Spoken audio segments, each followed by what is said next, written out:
IM রুটেই দিই এইভাবে যে কোনো ইঞ্জেকশন যখন টানবেন এটাতে আগে এয়ার ভরবেন, ঠিক আছে?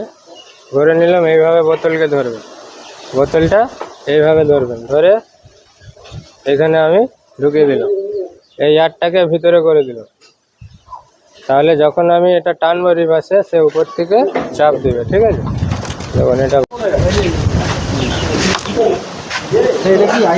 এখন চোখে ওষুধ ঢুকলে চোখ নষ্ট হয়ে যাবে।